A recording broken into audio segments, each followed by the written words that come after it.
आप मुझे सबसे पहले ये बताएं कि आप इस फिल्म इंडस्ट्री की लाइन में कैसे आए? आपका इंटरेस्ट कैसे बना? प्रोग्राम सुनने वाले सभी दर्शकों को अरुण कोचर की तरफ से नमस्कार। जी हाँ, आप लोग मुझे गोल्डी के नाम से भी जानते हैं। आरजे हूँ, एंकर हूँ, एक्टर हूँ, राइटर हूँ, टीवी सीरियल और एड फिल्म मेकर हूँ। लोग कहते हैं कि भाई लंबा इंट्रोडक्शन है, बट मैं कहता हूँ कि प्रिसाइज है और इसी के साथ इसी फील्ड से जुड़ा हुआ बिजनेस भी करता हूँ।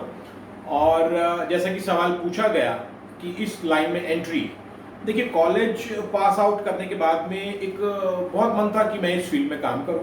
तो उसके लिए सबसे पहले जाकर हमने YMCA से ट्रेनिंग ली, वहाँ से थिएटर वर्कशॉप अटेंड की और उसके साथ में पहला प्ले किया। जी हाँ, रंगमंच का, थिएटर का पहला प्ले किया बड़ी बुआ जी।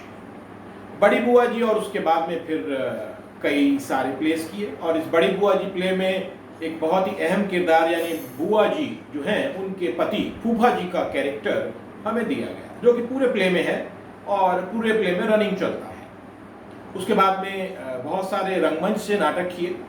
उसके बाद में रेडियो की दुनिया में कदम रखा और वहाँ से स्वर परीक्षा यानी ऑडिशन में एज एन एक्टर सिलेक्शन हुआ।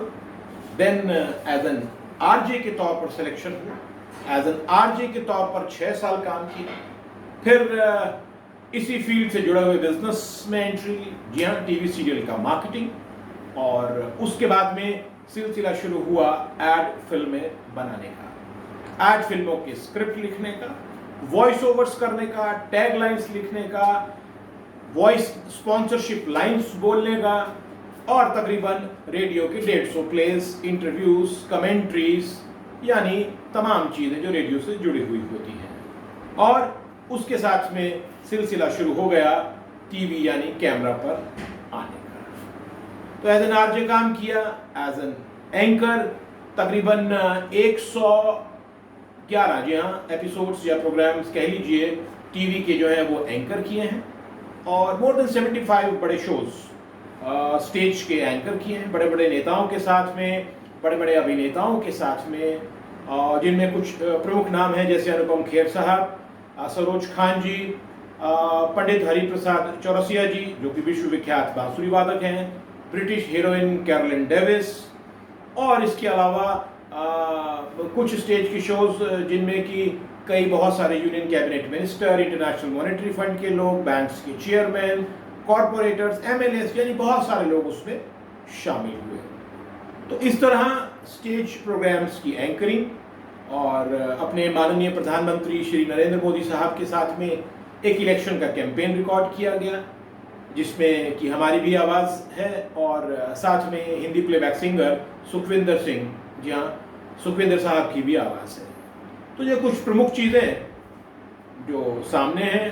टीवी सीरियल्स में काम किया, टीवी सीरियल्स जैसे डिटेक्टिव दीदी, उसमें एक विकेट पॉलिटिशियन धूर्त नेता का रोल किया और नेशनल थर्मल पावर कॉरपोरेशन की एड में एक मेन रोल किया जो कि पब्लिक अवेयरनेस एड है, लोगों को जागरूक करने के लिए, खास तौर पर छोटे बच्चों को जागरूक करने के लिए कि भाई आप सड़क को कैसे पार करें या जो उससे जुड़े हुए नियम हैं यातायात के, ट्रांसपोर्टेशन की जो रूल्स हैं उनको कैसे फॉलो करें। मिसेस यूनिवर्स के साथ में एक रोमांटिक शॉर्ट फिल्म की एज ए हीरो और फिर मुंशी प्रेमचंद जी के ऊपर फिल्म बनी, उसमें काम किया, फिर शॉर्ट फिल्म बिलीफ में काम किया और इस तरह एक लंबा सिलसिला है प्रोजेक्ट्स का जिसमें एज एन एक्टर काम किया। 21 एड फिल्म्स बनाई हैं, एक टीवी का सीरियल बनाया है। कहने का मतलब ये है कि ये एक ब्रीफ इंट्रोडक्शन है as an RJ, as an anchor, as an actor, as a writer. जी हाँ, as a writer Bombay Talkies TV का सीरियल लिखा, 160 कड़ियाँ लिखी जो कि DD1 नेशनल नेटवर्क पर चला और इंडिया की बहुत सारी बड़ी लीडिंग मल्टीनेशनल कंपनीज ने उस प्रोग्राम को स्पॉन्सर किया। और इंग्लिश में फिल्म लिखी, डू नॉट हॉन्क, आप कार्ड्स के पीछे एक स्लोगन पढ़ते हैं और ये हमारे जो दिल्ली NCR में स्लोगन चलता है तो उनके लिए उनके फाउंडर जो हैं कालरा साहब, उनके लिए ये फिल्म बनाई जो कि US, UAE, इंडियन मार्केट्स में दिखाई गई। देन उसके बाद में 34 कविताएं मेरी लिखी हुई प्रकाशित हैं अमर उजाला और पंजाब केसरी अखबारों में। और एक ही टाइम पर पूरे रीजन में यानी उत्तर भारत में तकरीबन जैसे इलाहाबाद, कानपुर, बनारस, बरेली, आगरा, गोरखपुर, दिल्ली, जयपुर, जालंधर, यह बहुत बड़े बेल्ट के अंदर ये पब्लिश होती रही in all the coloured pages. और उसके अलावा कई सारे इलेक्शन के कैंपेन्स लिखे हैं और कई टीवी के सीरियल्स लिखे हैं। तो ये एक संक्षिप्त परिचय as an RJ, anchor, actor, writer, TV serial and ad film maker. इसके अलावा पीछे एक 22 मिनट की फिल्म बनाई जो 10 साल से पुराने डीजल के व्हीकल जो बैन हुए हैं उनके ऊपर कि भाई उन्हें बैन होना चाहिए या नहीं बैन होना चाहिए। और दिल्ली में तकरीबन 9 जगह पर इसकी शूटिंग हुई, 9 लोकेशंस पर। और इस फिल्म को एंकर किया, लिखा, डायरेक्ट किया, मीन्स वेरियस एस्पेक्ट्स। तो इसी तरह दिल्ली आज तक से हमारे एक प्रमुख बहुत बड़े क्लाइंट हैं, उनको लेकर तकरीबन 97 एपिसोड्स हमने बनाए और वो टेलीकास्ट हुए। और प्रोग्राम्स का ये सब सिलसिला है। 2 साल वर्ल्ड बुक फेयर एंकर किया 2015 और 2016 का, जिसका टेलीकास्ट दिल्ली आज तक से हुआ। देखिए सभी प्रोजेक्ट्स के बारे में तो याद रखना मुश्किल है क्योंकि एक ये लिस्ट लंबी है। तो एज एन आरजे काम किया, as an anchor, as an actor, writer, TV serial and ad film maker. और अभी हाल फिलहाल में 138 एपिसोड्स की शूटिंग की है, जिनमें सभी एपिसोड्स में पूरे के पूरे 138 एपिसोड्स में मैं हूँ हर एपिसोड में, जिनमें 78 एपिसोड्स में हमने एक्टिंग की और 60 एपिसोड्स में आरजे की ट्रेनिंग दी है।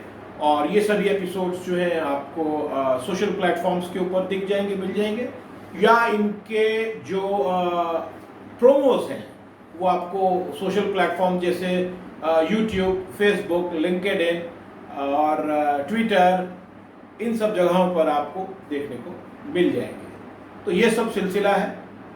तो ये एक संक्षिप्त परिचय। Thank you so much. आप कभी भी कोई एक्टिंग करते हैं, चाहे कैमरे के सामने, चाहे स्टेज पे, या किसी भी परफॉर्मेंस के लिए आप मेकअप को कितना अहमियत देते हैं? जैसा कि ब्रिज ने पूछा कि मेकअप का क्या इम्पोर्टेंट रोल है। मेकअप का वो इम्पोर्टेंट रोल है जो कि किसी भी ह्यूमन बॉडी में ऑक्सीजन का रहता है। जी हाँ, बॉडी के अंदर जब ऑक्सीजन चलती है तो बॉडी जीवंत रहती है, लाइव रहती है। तो उसी तरह मेकअप के साथ में हम अपने गेटअप में, कैरेक्टर में लाइव आ जाते हैं। आप जब भी कोई प्रोजेक्ट करते हैं तो सबसे पहले आप एक कलाकार का चुनाव कैसे करते हैं, उसके बारे में, उसके कैरेक्टर के बारे में आप किन किन चीज़ों का ध्यान रखते हैं? देखिए, जैसा कि आपने पूछा कि जब भी हम किसी आर्टिस्ट का सिलेक्शन करते हैं, यानी किसी एक्टर का किसी रोल के लिए सिलेक्शन करते हैं, तो किन पैरामीटर्स को ध्यान में रखा जाता है। देखिए, कोई भी कलाकार चाहे वो मेल या फीमेल हो, सबसे पहले तो हमें ये देखना होता है कि जो कैरेक्टर, जो हमारी स्टोरी लाइन है, उसके हिसाब से वो कैरेक्टर मैच करता है या नहीं करता। फर्स्ट ऑफ ऑल उसका एज ग्रुप, सेकंड उसकी लुक्स, तीसरा उसका बातचीत करने का तरीका, मैनरिज्म, और चौथा उसकी डायलॉग डिलीवरी। तो वो कितने इम्पोर्टेंट तरीके से इन सब चीज़ों को परफॉर्म करता है या करती है। तो ये सभी पैरामीटर्स उनके सिलेक्शन में एक बड़ा रोल निभाते हैं। जी हाँ, और कई दफ़ा ऐसे किरदार होते हैं कि जैसे कि कोई कैरेक्टर हाइट में ज़्यादा है, कोई कैरेक्टर हाइट में कम है, कोई कॉमिक कैरेक्टर है, कोई हेल्दी है। तो इन सब चीज़ों को भी हम ध्यान में रखते हैं वाइल सेलेक्टिंग एन एक्टर और एन आर्टिस्ट। तो ये पैरामीटर्स हैं जिनको हमें ध्यान में रखना चाहिए। As a artist, as a director, आप एक्टर, कैमरा और मेकअप तीनों का रिलेशन किस तरह जोड़ते हैं? देखिए, जैसा कि आपने पूछा कि एज एन एक्टर आप और एज ए डायरेक्टर आप कैमरा, मेकअप और मेकअप, इन तीनों का रिलेशन कैसे जोड़ते हैं, यानी इन तीनों को आप किस लेवल पर सिंक्रोनाइज्ड मानते हैं। तो देखिए, सबसे पहले तो जो मेकअप है वो बहुत ही अहम रोल निभाता है, जैसे मैंने अभी कहा, आर्टिस्ट के लिए। और जहाँ तक कैमरा का ताल्लुक है, अगर आपको कैमरा पोजीशनिंग का ज्ञान है, नॉलेज है, और आपको कैमरा टेक्निक्स के बारे में जानकारी है, तो आप एक बेहतरीन एक्टर बन सकते हैं। और सबसे पहले तो कि आपको कहाँ खड़ा होना है, किस एंगल पर खड़ा होना है, कैमरा कहाँ से आपके किस तरह के शॉट ले रहा है। अगर आपको इन सब चीज़ों की नॉलेज है तो आप एक मजे हुए कलाकार की तरह बिहेव करते हैं, और खाली आपको असिस्टेंट डायरेक्टर को एक उंगली दिखाकर ये नहीं बताना होता कि आप यहाँ खड़े हो जाइए, इधर देखिए, इस तरह। तो आपको उन पोजीशंस की नॉलेज होती है, आपको ये पता होता है कि आपके चेहरे पर किस तरह का मेकअप किया गया है और आपको कैमरा के अंदर किस तरह के एक्सप्रेशंस देने हैं। तो ये तीनों चीज़ें as an actor, as a director एक बहुत इंपॉर्टेंट रोल निभाती हैं, यानी कैमरा, मेकअप और एक्टर की सिंक्रोनाइजेशन अपने आप में बहुत इंपॉर्टेंट रोल प्ले करती है। आपको मेरा ये प्रयास YouTube पे ये चैनल बनाकर नई जनरेशन को मेकअप के बारे में बताने का कैसा लगा? ब्रिज जी, जैसा कि आपने कहा कि आपका ये प्रयास कि आप नई जनरेशन को मेकअप के बारे में बताएं, उन्हें अवगत कराएं कि मेकअप क्या चीज़ होती है, ये एक बहुत ही ब्यूटीफुल अटेम्प्ट है। उसका एक रीज़न है कि मेकअप अपने आप में एक कंप्लीट एजुकेशन है। मेकअप खाली इसीलिए भी हम नहीं करते कि हम कैरेक्टर में या गेटअप में आते हैं। देखिए, जब इतनी सारी हार्श लाइट्स फेस के ऊपर पड़ती हैं तो किसी भी आर्टिस्ट के लिए बहुत ज़रूरी है कि उसके फेस के ऊपर एक मेकअप की लेयर हो।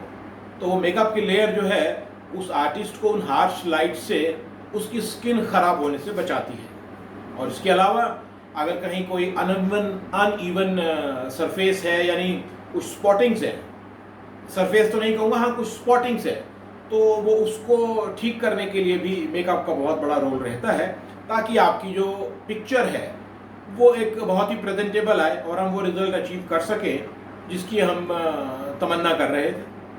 तो मेकअप के लिए आपने ये जो चैनल बनाया है, ये सभी जनरेशन्स को एजुकेशन देती है, और इसके ऊपर निरंतर जो नई नई चीज़ें नई नई आती रहती हैं, उसके ऊपर जो आपका ये खोज है कि भाई इस मेकअप को कैसे किया जाए या इसको और कैसे बेहतर तरीके से बनाया जाए, ये एक बेहतरीन काम का जो नमूना, एक उदाहरण जो है वो पेश करता है।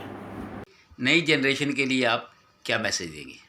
जहाँ आपने पूछा कि मैं नई जनरेशन को मैसेज, देखिए मैं तो खुद ही नई जनरेशन से हूँ। Yes, I have just turned 18। और आपने कहा कि क्या मैसेज है, तो मेरा नई जनरेशन नहीं, सभी जनरेशन्स के लिए एक ही मैसेज है। और वैसे तो बहुत बड़े बड़े लोग बैठे हैं मैसेज देने वाले, बट आपने मेरा ओपिनियन पूछा, मैं अपना ओपिनियन एक्सप्रेस कर रहा हूँ कि there is no shortcut and there is no instant way to success and stardom. तो काम करते रहें, लगातार करते रहें, अपने काम को मेंटेन करते रहें। देखिए, सफलता तो हम एक लेवल पर आकर पा लेते हैं, पर उस सफलता को मेंटेन करना, उस सक्सेस को मेंटेन करना, वो उससे कहीं ज़्यादा मुश्किल काम होता है।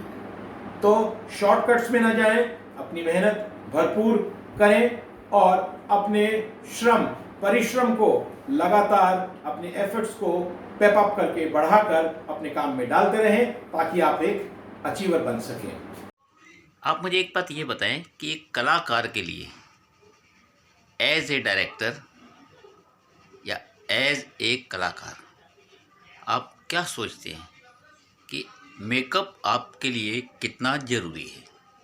देखिए, जहाँ तक मेकअप की अहमियत का सवाल है एज एन आर्टिस्ट, तो मैं ये कहूँगा कि मेकअप जो है आपके कैरेक्टर को इतनी बड़ी सपोर्ट देता है कि आप क्या से क्या बन जाते हैं। यानी वही मेकअप आपको हीरो बनाता है और वही मेकअप आपको गब्बर, जी हाँ, गब्बर सिंह बनाता है, यानी विलेन बनाता है।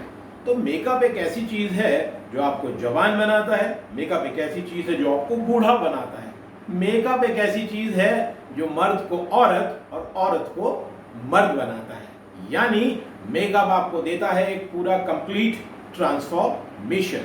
इसका एक बहुत बड़ा रोल है। आजकल कुछ टीवी सीरियल्स जो चल रहे हैं, उनके अंदर जो लड़के हैं वो लड़कियों का किरदार करते हैं, तो उनमें मेकअप की एक बहुत ही अहम भूमिका है। और अगर वो मेकअप ना हो तो वो टारगेट, यानी वो मेल्स जो हैं फीमेल्स के तौर पर दिखे ही ना पाए। या अगर आप किसी बड़े कैरेक्टर की बात करते हैं यानी उस कैरेक्टर को हमें अचीव करना है, तो उस कैरेक्टर की अचीवमेंट भी तभी होती है जब हम मेकअप करते हैं। तो मेकअप का रोल बहुत बड़ा रोल है, यानी बॉडी के अंदर ऑक्सीजन फिल करने वाला रोल है, जिससे कि बॉडी हमारी काम करती है। कोई करेक्टर करते हैं, चाहे थिएटर हो, चाहे फिल्म हो, चाहे टेलीविज़न हो, तो आपको बिना मेकअप के रिहर्सल करते हुए टाइम कैसा महसूस होता है, और जब आपका मेकअप कंप्लीट हो जाता है तब आप कैसा महसूस करते हैं? देखिए कि ये सवाल कि बिना मेकअप के जब हम रिहर्सल्स में होते हैं या जब हम अपने डायलॉग्स को रिहर्स कर रहे होते हैं तब क्या फील फैक्टर आता है, और विद मेकअप क्या फील फैक्टर आता है। देखिए सबसे बड़ी बात ये है कि जब हम रिहर्स कर रहे होते हैं तो हम बहुत एक रॉ होते हैं, बिल्कुल जिसको बोलते हैं जैसे अनकुक्ड वेजिटेबल, और जब मेकअप हो जाता है तो उसी वेजिटेबल के अंदर यानी उसी चीज़ के अंदर एक जान पैदा हो जाती है, and we become ready to perform, या हम कहें कि हमको एक बैटरी अटैच हो जाती है हमारे साथ में, कॉन्फिडेंस का लेवल बढ़ जाता है कि जो किरदार हमने प्ले करना था मेकअप ने उसे हमें सपोर्ट कर कर जीवंत बनाने में, पूरी हेल्प करने में अब वो रेडी है।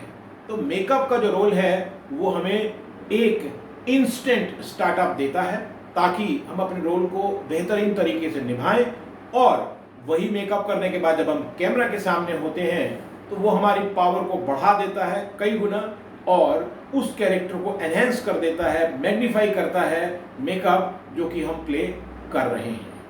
तो मेकअप हमें उस कैरेक्टर को मैग्नीफाई करने में, अचीव करने में 100% हेल्प करता है। एक मेकअप किसी भी तरह का हो, आपको करेक्टर करने में कितनी हेल्प करता है? देखिए कलाकार के लिए मेकअप, जैसा मैंने कहा कि एक ऑक्सीजन का काम करता है, बट मैं आपको एक बात और बता दूं, जब हम कोई कैरेक्टर करते हैं, लेट से अमिताभ बच्चन साहब ने पा फिल्म में जो कैरेक्टर किया, अगर मेकअप नहीं होता, उन्होंने प्रोस्थेटिक्स के साथ में वो रोल किया, और जैसा कि सुनने में आया है कि उसको मेकअप को करने में कई घंटे लगते थे, तो विदाउट मेकअप वो फिल्म वो कर ही नहीं पाते, और उस फिल्म का आधार ही मैं ये कहूँगा कि वो मेकअप है। उस मेकअप ने उस कैरेक्टर को वो शक्ल दी जो कि वो असल में है। जी हाँ, तो मेकअप का रोल बड़ा गजब का होता है, और अगर हम पुरानी फिल्मों से उदाहरण लें तो प्राण साहब का बहुत बड़ा एग्जाम्पल है, जिन्होंने कई फिल्मों में बहुत सारे डिफरेंट रोल्स किए, और उनमें उनका मेकअप का बहुत शानदार सफल रोल नज़र आता है। तो मैं ये कहूँगा कि मेकअप आपको वो चीज़ें देकर जाता है जो कि स्क्रिप्ट में लिखी नहीं होती, हाँ बस ये होता है कि इन्हें अचीव करना है। तो मेकअप एक अचीवर का रोल निभाता है, एक क्लाइंबिंग द लेडर वो वाला रोल निभाता है।